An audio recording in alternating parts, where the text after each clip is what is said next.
before we start, we're going to be talking about use cases and technology. And this room is full of people who are expert at MarkLogic and Semaphore and are doing interesting things. If you would like to be standing here talking to the audience in the future, or you just want to get some publicity for the projects you're working on for your company or for yourself, then you should reach out to us. So at the front, there's a woman named Anwar Umayya, so you could she's at the front for the rest of the day. Just go up to her and say you'd be interested in speaking or writing a blog or something, or reach out to your account rep or your customer success rep. So anyway, let me go on to the next slide. So in this session, this is really the session for people who don't care about Gen AI. We're focused, and everything we're going to be talking about today is if you have a 5-year-old implementation of MarkLogic, it's all going to work. We're not going to talk about Flux. We're not going to talk about all the different ways of getting data in. We're not going to talk about Gen AI. We're not going to talk about the data hub even, because that's so much talked about. What we're going to be talking about is you've completed your implementation. I don't know why it's blinking all the time.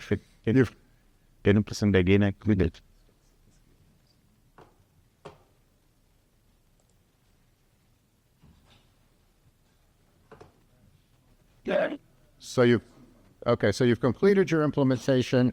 Your staff is skilled. You've got stuff running. Everything's working fine. But the reality is MarkLogic and Semaphore are very powerful platforms. They can do an awful lot. And there's almost no chance you're using all those abilities. And there's a real danger that you completed your implementation and then you moved on with your life. And you never really understood all the things you could be doing with MarkLogic. So what we're going to do is talk about what did you miss? What are the use case? What you have the staff, you have the skills, you have the ability. What else should you be doing? Guy is coming. Okay. So anyway, that's where we're going to be, and that's what we're going to be talking about. And we're going to start with technology. So at a technological level, when should you be using MarkLogic? So at a very high level, if you read really fast, you could see.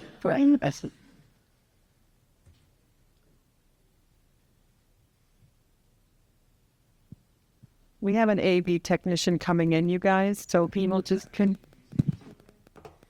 You're not back to the wall.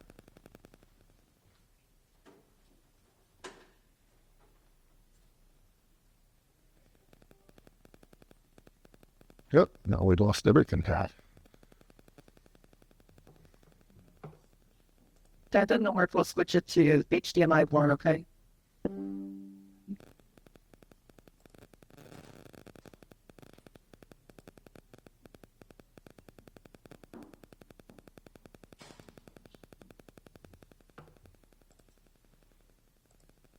Maybe we can sense ChatGPT how to fix it.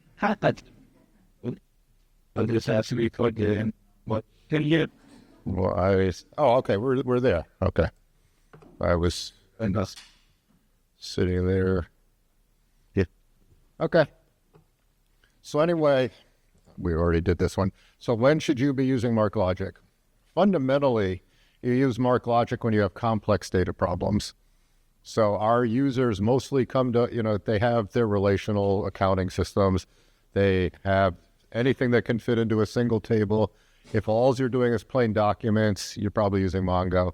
We fit in when you're doing things that are complicated, either the data structures, we're going to talk about XML, you have complicated hierarchical structures that you want to do analytics against or processing against, or where you have lots of different kinds of data and you need to bring them together.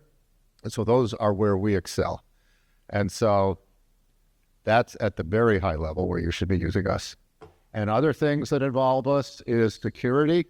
So we are, our first customers were the intelligence agencies of the U.S. Security has been built into our product from the very beginning. We're as good at that as anybody else. If you have your data spread out all over the place and you need to be able to access it from a central place, that's where you use it. If you're just having trouble that your end users can't find what they're looking for, then you should be coming to us. And did I? Okay. And so basically this is what we excel at, and what we are better at than anybody else is we take all these different kinds of data and make it accessible as a single whole. And the reason for that is because we store the data in one spot.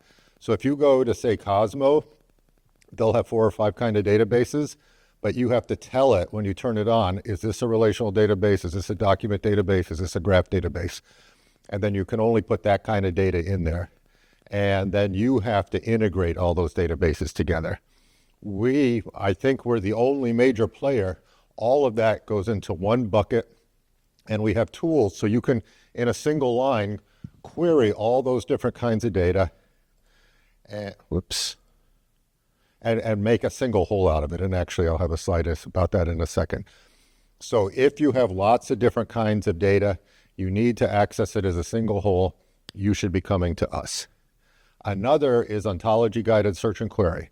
So if you've ever been to Google, you type in your search, there's nothing of interest on the screen. You know the data's out there, and you're frustrated as hell. The reason why is because the content creators think about the data differently than you do.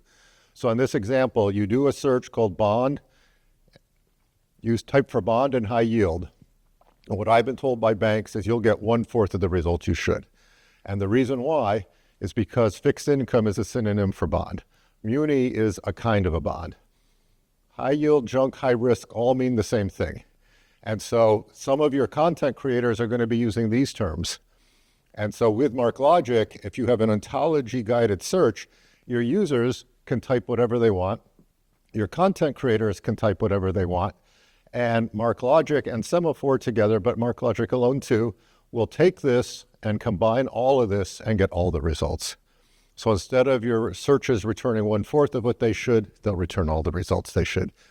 And so if you have frustrated users, you should be thinking about MarkLogic, because we're as good at integrating this as anybody else. And the technology we use for that is the Optic API. So most of MarkLogic is standards-based. We use WC3, we use Ant for our Sparkle, we're ANSI compatible for our SQL, we use Google for our JavaScript, our xQuery is xQuery standard. So if you're using us, you're not locking yourself in, you're learning the skills of the entire industry. If you use MarkLogic, you're using the whole skill set of all of the data industry. But the one thing we have that really is proprietary is our Optic API. And the reason that's proprietary is because nobody else does what we do. And so what the Optic API does is it allows you to combine all these different kinds of all these different data types and query them in a single line as a single whole. And this is one of the main differentiators. And if your application isn't taking advantage of that, and you do have different kinds of data, you should be thinking about where that fits in. And moving on, so MarkLogic acquired Semaphore.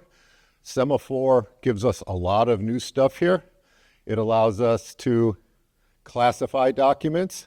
So if you have 1 billion documents you want your users to access, you cannot afford to hire people to read every one and index them, which is what they would have done 30 years ago.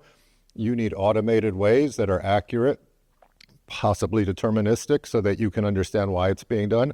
Semaphore will do that. The core Semaphore capability is building knowledge graphs. And so many of the analysts rate us as the #1 firm for doing this kind of thing. But with we really help you build them quickly and fast. And then once you have it, you can extract facts, so that if you have a blob of text, and you have a lot of the blobs of text that are similar to each other, then you define a set of rules and we'll pull out those facts for you and make them SQL accessible for you. And again, then you can also index all your documents, and you can use the knowledge graphs you build to guide your searches. So by doing all of that, you can greatly improve your knowledge retrieval. And then bitemporal data may be of importance to you. So what bitemporal means, you can see the database as it existed in the past. And the way we do that is you never actually delete a record. You just mark it as being valid from a certain point. And then so all the old records exist. And so now you can go back in time and say, what was the database 2 years ago or 3 years ago or 4 years ago? So if you're ever in a regulatory situation where somebody's suing you, saying you knew something and you did this and that screwed them over, you can go back in time and say, yeah, from today it looks like I knew it back then, but I didn't really know it. If I go back to the database and see, this is what it might look like from today's perspective, this is what it actually looked like to you at the time. So we can keep track of the beginning and end dates, when that data was first inserted, when it was marked as being deleted. And so you can see what you knew at any point in the time. And so if you're in any kind of situation where people challenge you, people want to know what you've been up to, and you have to prove things to the government or to your customers what happened, you should think about it. And we have a number of very large financial services companies who use it, but a lot of people aren't aware of this and are not really making use of it. And then real-time alerting. So we have customers who send out over 6 million alerts a day. So what happens is you ingest a document and then you define these special queries called reverse queries. And the key thing about them is they're highly efficient so that it costs almost nothing to run the query. And then and it's not a query in the sense of show me all the records that do this. It's a query of, does this document meet this criteria, yes or no? And then if it's yes, then you can do whatever you want. Send an email to somebody. If the reverse query is checking, did this trader's profit go into negative, you can just send them a letter saying you're fired or whatever you want to do. You can automate all of that with this. And we do have publishing customers who allow their customers to subscribe to certain things. And then when anything of interest happens to those events, then automatically we're sending them notifications for that. And the reverse queries can be highly complex with a lot of different rules. You can set them up to do whatever you want. And so now that's the technology. So now we're going to discuss use cases. And you can do a lot of stuff with MarkLogic. The idea here is you've already got your implementation. We're not going to talk about use cases that you're going to build your business around necessarily. These are meant to be use cases that almost every firm has to do. And they use those technologies we just talked about before. And so no matter what you're doing today, you probably want to do at least some of these things in your environment. And with MarkLogic, you already have the skills, you already have the abilities. This is an easy add-on for you. So we're going to we can start the universal repository, is maybe the core MarkLogic business case. And so that's really building on our multi-model access and our ability to handle complex data. And so what happens is, so if you're doing anything that's customer 360, if you're doing bond 360, you're going to want to build a universal repository. And firms have them, but they're not very good in general. And the reason they're not very good is because it's hard. So suppose you're a company that makes mortgages. Mortgages last for 30 years. So you have to maintain that data for 30 years. But your representation of a mortgage is constantly going to be changing. You're going to be adding columns, deleting columns, doing all these different kinds of things. And every time you do, if you have a relational system, you're changing your table structure. So if you want to go and have data that's 30 years lasting, you have to be able to handle the way the data looks like. That's also where the bitemp comes in, that we're really good at that because we can handle all these schema structures. And also if you're doing mortgages, say again, this is the area I have the most experience with in this, you're going to need your credit reports, your mortgage documents, a history of all the payments that have been done for it, an understanding of what the mortgage actually looks like. And so you need lots of different kinds of data. Some of it's relational, some of it's documents, some of it might be photographs. You need to be able to pull all of those into one place and make an easy to access dashboard. And so you need multi-model, you need the ability to handle all kinds of complex data. Some of those things will be Word files, some of them might be JSON files that are 4 pages long with indents going in 5 or 6 levels deep. And you want to be able to pull that and query it. Whoops. And so the basic idea is what we already saw before, but this has the second slide. Okay. So you have all these, so this is a PDF file. This is relational data in an Excel sheet. There's some XML. There's also some GPS. And with MarkLogic, this is a screenshot from Tableau. So you have all of those data. You have your PDFs, you have your Word, you have your documents, you have everything. We pull it together using our Optic API and make it accessible to your SQL users. So your SQL users don't need to know what Sparkle is. They don't need to know how to make GPS queries. They don't need to know what the word MarkLogic or Progress means. They just go to our ODBC connection and grab each of these as a SQL data source and pull them together to make their pivot table. So every firm wants a 360. You want a 360 of your customers. You want a 360 of whatever it is you're selling, whatever it is you're producing. And 360 means you want to pull in all the data around it, all the regulatory data, all the product data, all the history of what you've done, and make that usable. And this also is including like fact extraction. So we had PDF files of credit reports was one of the things I showed you a second ago. We were pulling out interesting facts from that and putting them up on here. So another thing, everybody needs to do KPIs, key performance indicators. The basic rule is if you're not measuring it, you're not doing anything about it. You're not optimizing it. You're not even thinking about it. And so everybody does it, but they're not necessarily doing it as well as they could. And it's for the same reasons. The KPIs are all relational based. You need to get your data into a relational system. Your KPIs are only as good as your ability to get your data into relational data. And so one example that I'm going to talk about a little bit is we have a customer who does their ESG, which means environmental, society, I wrote it down, but environment, social, and governance. So they want a hedge fund. Actually, we're going to talk about it more here. But so there's a hedge fund that creates KPIs for ESG so that they can really do proper investments with it. And so that company is La Banque Pastel. Forgive my French because I undoubtedly pronounced that wrong. But so what they were able to do is add many, many more indicators so that they could build out KPIs, so they could really start to track firms far better than they did before.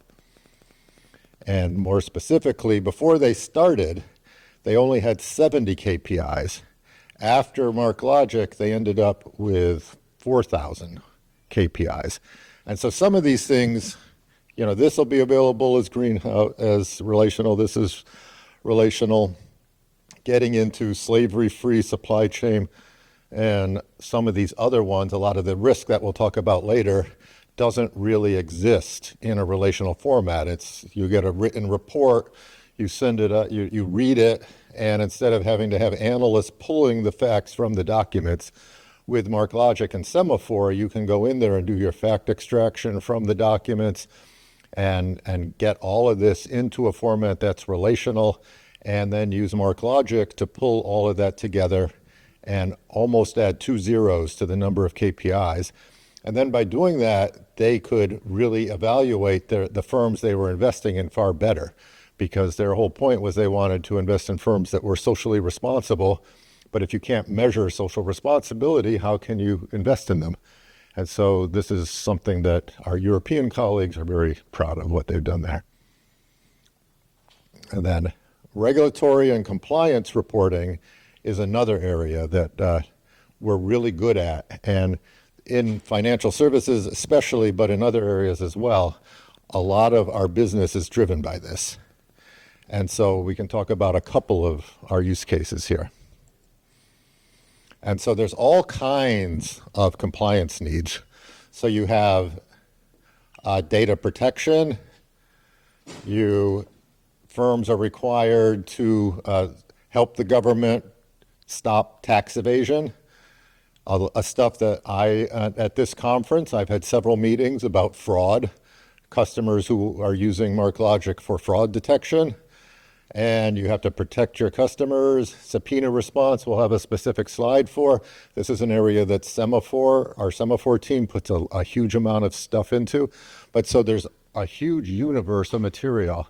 And a key part of this is, well, this one is really boils down to our security. Well, partly our security. There's a right to be forgotten, so that part of the European regulations say if a customer comes to you and says, delete all information about me, you have to be able to do that. And that's a huge problem for a number of reasons, that the data may be spread out over 47 databases and you don't know which all of them are. We can help with that. And also, you need to be able to protect the data. And MarkLogic does come with field level security. So you can make it so that no one can see your social security number or your phone number. Semaphore can go to memo fields and free text and identify all the phone numbers and all the social security and tag them so that they can be blocked as well. And so we are really a first-class solution for protecting your customers' data, helping you forget your customers and everything else. But mostly we're going to spend our time here on these specific ones. So know your customer. So we have a lot of customers who do know your customers. We have them in financial services. We have very large government agencies that I want to tell you the name, but I was told I'm not allowed to. But it has 3 letters, begins with an I, and they do taxes.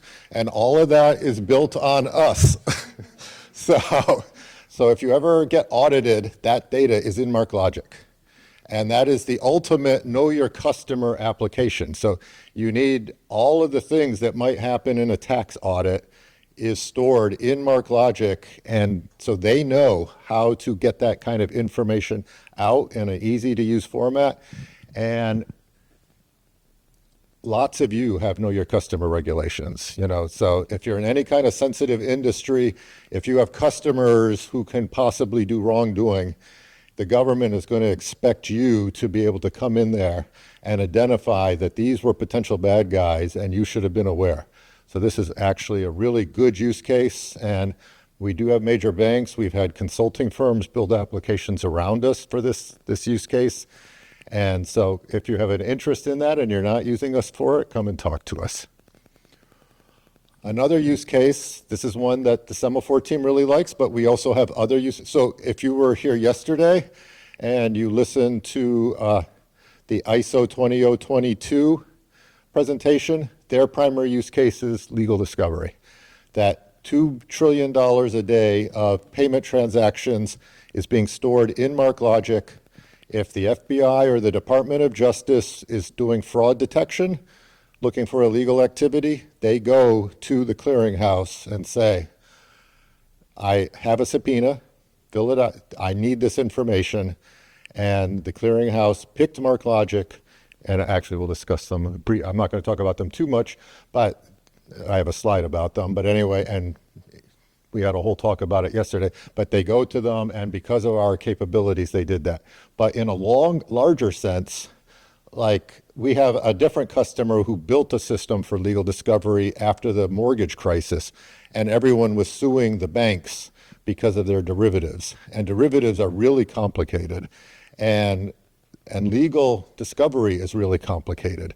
That you may get sued, somebody might be a pig farmer in Iowa and say, bank, you've been discriminating against pig farmers in Iowa, prove you haven't.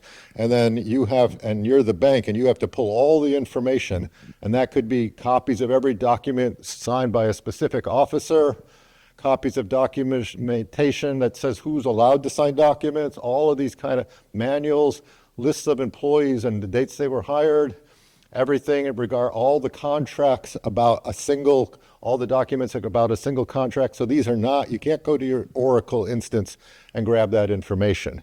The data can be spread out in any of your systems. You may have hundreds of systems that can be spread out anywhere. And what people have done traditionally is you hire lawyers at $200 an hour to go through there and look at all the possible candidates, because they don't want to send everything there, because anything they send to the other side can be used against them. But the subpoena is very narrow. So you want to make sure you're sending them the absolute minimum you can get away with, but not be in violation, because if you don't send stuff and the government, and they find out, they just rule against you because you were being the bad guy and not providing what you want. And so we have multiple cases where firms have been using MarkLogic because we can store all those different kinds of data, we can classify it for you, we can make it easy to access, and we can make it so those $200-300 an hour lawyers can spend as little time as possible making this happen. So if you're in a company that gets sued a lot, then you should be coming to us. And then one that I want to spend some time on is XML-based standard. And so this is not a specific use case, but it's many use cases. So many of the firms many of the speakers you've heard at this conference have been using MarkLogic for XML. So if you're in the insurance industry, that's almost all XML. If you're in the mortgage industry, they use the Accord for XML. In the payments industry, they use ISO 20022. And when MarkLogic started, it only supported XML. We are the best main data platform for XML. If you go to, Mongo has sent us customers. Probably shouldn't say this on a recording, but basically they want quick and easy, repeatable business. They don't do XML. If somebody comes to them with a huge XML project, they'll say, send it to MarkLogic. And other big vendors do that as well. If you go to CosmoDB, you can get a JSON database, you can get a relational database, you can get an RDF database, you cannot get an XML database. You have to translate that into something else that's usable. And so JSON is the bigger data standard, more data is transmitted, but a lot of critical data is spread with, I think I have an example here.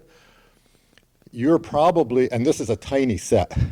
There's actually, if you look at the whole set, these are standards.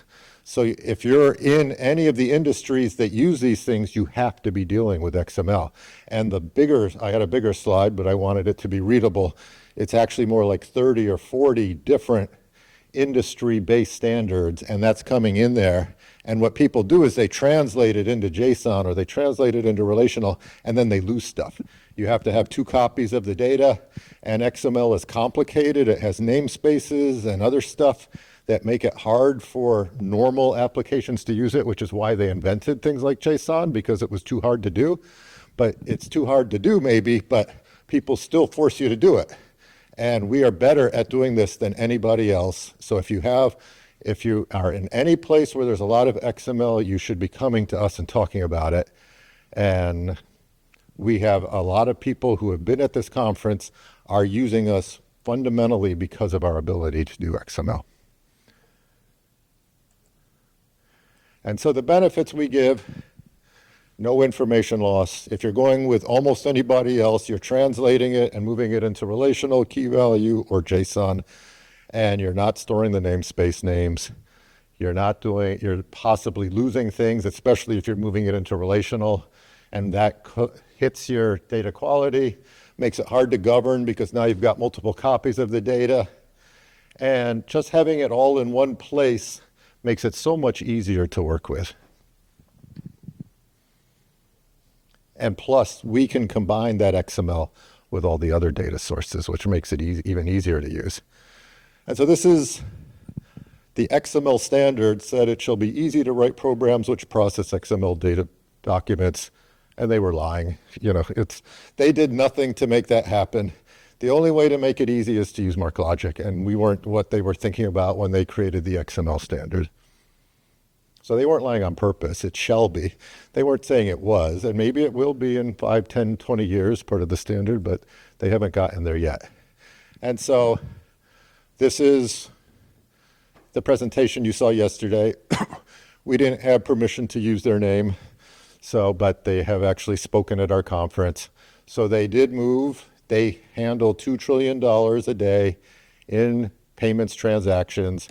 All of those are stored in MarkLogic. The first use case they used was subpoena response because XML is hard to use, hard to process. We were a no-brainer. They understood. They came to us. We didn't have to find them. They understood we do XML better than anyone else. We built the system. It's up and running. No problems. So there will be a recording by Bijan, which will become accessible, and you should listen to it. And then another area is workforce management. Every firm has employees, at least every firm that's here. You know, I can see that you're here. And there's somebody who's managing you. And so every firm has to do workforce management. And this is an area that MarkLogic has a lot of references. Not all that I can name, sadly, but you know, if you come to us, we can set you up with conversations with very large firms that use us for their HR management. And again, it's because it's hard and complicated. And the most important use case is firms that grow by acquisition. So our best examples of HR is you have a firm that acquires a new firm every 6 months or every year. They end up with 50 or 100 different HR systems. They want a single system for all of their employees, and it's just too painful to sit there and manually translate all of their relational data, everything else. And so they bring it all into us. And that actually brings up another point. So a key part of why MarkLogic is good is because we bring agility to data and development. So if you're doing this in relational or some other systems, you write your specs and then you write your code. You have to do it in a waterfall approach. And relational data, you always have to do it in a waterfall approach. Because if you don't, you end up having 5 fields plus a huge blob of everything else. And then when you want to add it, you have to export that data and then re-import it because you've broken up the blob. With MarkLogic, you just load all that data as is. All of the structure is stored and maintained, but then you start building out your formal data model for your SQL access and other purposes, and you can do that incrementally. It's the equivalent of a re-indexing event. So if you add a new column to your, and it's not even that now because we have new technology coming out that avoids the need for a re-indexing event. But the older way, which, you know, if you're using a 5-year-old copy, is you create a TDE. We create an index for each of those columns, and changing the XML representation of your JSON or XML data is basically just re-indexing your database. And then that view becomes accessible. And so what that means, and also our harmonization technology, our data hub, is you define a data model and you bring in and you store all of the data, and then you just pull out of that data model what you need for your model, but all your other data is still in the record, it's still accessible. And if you change the model, again, it's a reindexing, that you add a few columns to your data model, and MarkLogic will, in the background, repopulate your model while all of that data still exists. But so we are able to take all this stuff that a lot of it's still on mainframes, about, you know, your user, you're querying them, you're doing surveys, that's not necessarily easy to access in a relational system. We can pull all that in, make it accessible in one place to a single whole. And so all of you guys have HR departments. All of you should be talking to us if you're having pain. I mean, if you're in a stable company that never changes, then maybe not.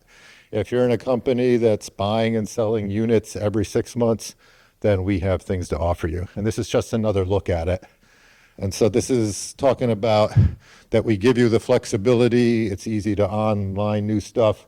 ETL without us has been a killer. When I first joined, we had a huge firm that was doing a big HR project, and like 80% of the people in the New York office were working on it, you know, helping the firm onboard hundreds of different underlying HR systems to make it all work together. And so John yesterday talked about Airbus. He was talking about a different use case. Airbus uses us for more than one thing. So besides logistics, which is another one that's complicated and hard, they use us for their HR. And so it's exactly what we were talking about. It's just these guys are willing to let us use their name. And so they really cared about the security. They wanted the employees to have easy access to all their data. And if you have 400 different HR systems, it's hard to give your employees access to all of that all at once. And so they used our data hub technology to make that work. And they did have, lots of SAP. I don't even know those other products there. And a huge data catalog. They were able to pull that all together, and they're happy enough about it that they're happy to let us talk about them. And then once you have your HR hub, this is a really, I've worked on some of these projects myself. So you're a big company, so you're a big bank, or you're the government, and you have thousands of open positions. You have thousands, tens of thousands of employees. You have thousands of people applying for jobs every day. You don't want to just evaluate, you don't want to put up a position and have 10 people apply for that position. You want to look at all 4,000 people who applied. They might not have known, they might have been a better fit for this position than the position they applied for, but they didn't know this position was open. You may have an existing employee who would really like a promotion and a raise, and they're a perfect fit for it, but they don't know this exists. And so what we have done, and this is in production for a very large group that I'm not allowed to mention their name, and every job that comes in is compared against, every opening is compared against every applicant and their existing labor force. And that's what this, and all of these different kinds of information are compared. Where do you live? Are you close enough to work in the job? Is it a remote job so it doesn't matter? Or do you need to be in there 5 days a week and live 10 miles away? And, so all of what they might want to look at your social media, because this just puts a candidate. So maybe you want to grab all of their postings so you can see, does this guy say crazy stuff when he's not at work? Things like that. You can get their resumes all stored in there. All of that is stored. And then we do fact extraction against the resumes to pull out the appropriate skills and capabilities they have. And so we do all of that and then start scoring every person for every job and ranking them so that the hiring people can actually get a true view. So I applied for this job B, I end up getting job Z, and somebody else who was working doing this is happy to accept a transfer doing this because of this kind of system. And so this only applies obviously to really large, probably multinational firms with thousands of employees who have many, many people applying to them. But those people, there's a problem in the world. Lots of people can't find jobs. Lots of jobs can't find people. Okay, so anyway, I'm told I'm running out of time, and I'm also running out of slides, so that's okay. So this is actually the last slide, and this is just a quick, we talked about technology, we talked about use cases.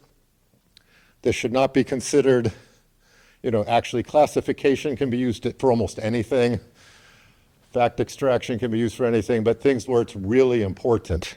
Claims processing tend to be XML, HR, maybe who cares, ISO, the whole point of it is that it's XML. And so these are the kind of technologies you need for these kind of use cases. Multi-model is our core. You can find some use cases like the ISO, actually shouldn't have an X here. Oh, that has high complexity. Okay, but so all of these are the kind of reasons why you need us for these specific sorts of things. So does anyone have any questions?